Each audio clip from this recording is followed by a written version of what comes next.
What up guys, it's Mark, and today we're going to talk about Xbox Live Compute, which is the new service that's being offered with Xbox One.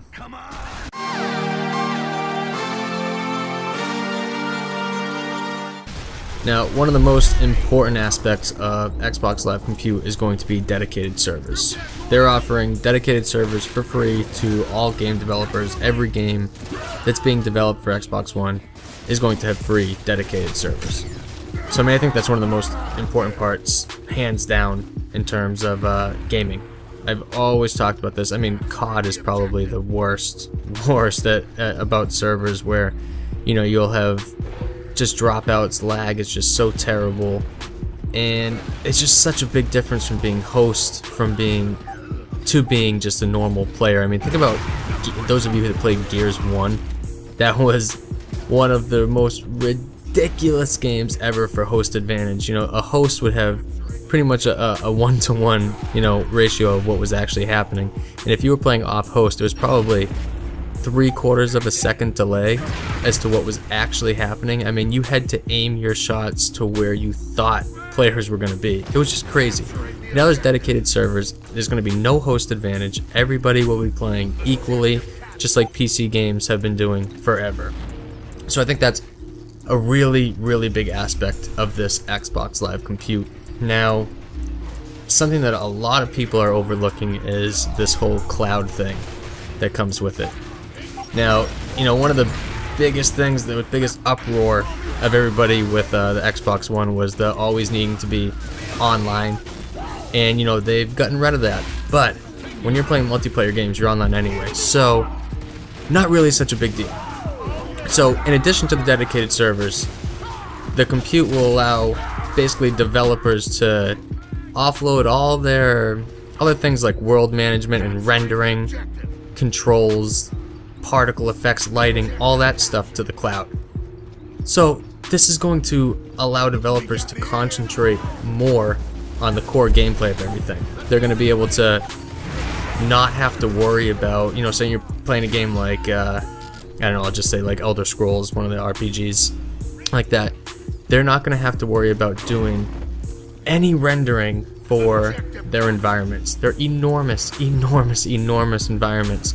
None of that is going to be on the disc, pretty much, for the game.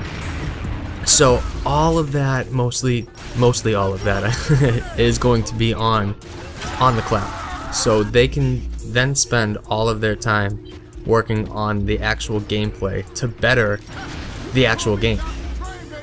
So you will not be losing disk space to all of these other things, all the NPCs, all of the environmental things like that.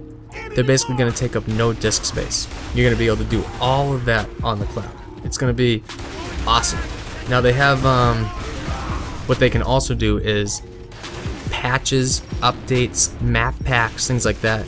They can all do basically over this cloud. So you're not going to have to do any downloads for game updates. You're not going to have to wait, to do however many gig update if you want to do a map pack. It's going to be automatically on the cloud. You don't even need to download it. You just load the game up and it's automatically there. I think it's awesome. For Forza 5, they're really, I guess that's the game that they're really pushing. And what they're doing now is, with this cloud and not having to do updates and things like that, when you're driving in Forza, the cloud automatically takes how you drive, your habits, if you cut corners and things like that, and stores it in their cloud system. So when you're playing, or I should say when you're not playing, say your friend is on racing and he just does a normal race, he can race against you, and all of the data that has been collected from the way that you drive and the way that Forza sees how you drive will go into it, and it'll basically be him racing against you. So that's pretty cool stuff. Same thing with Titanfall.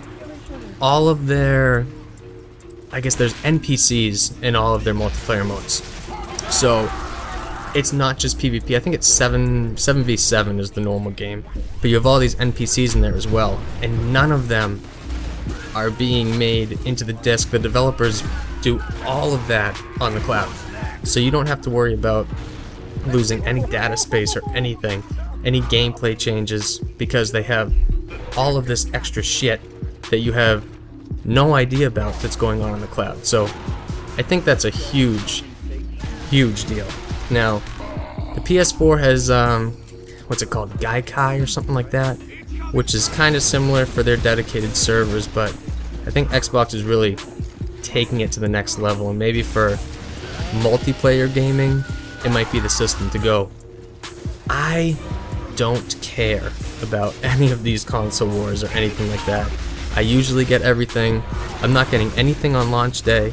I'm sure I will in the future. Makes no difference to me, but if I'm thinking about getting a system, this may have just convinced me to get Xbox One first. I play mostly multiplayer games competitively, and it seems like they're really stepping up to make that the best system for competitive games. So let me know in the comments, what do you guys think? What system are you getting? Is this changing your mind at all? Thanks for watching, guys. Stay active.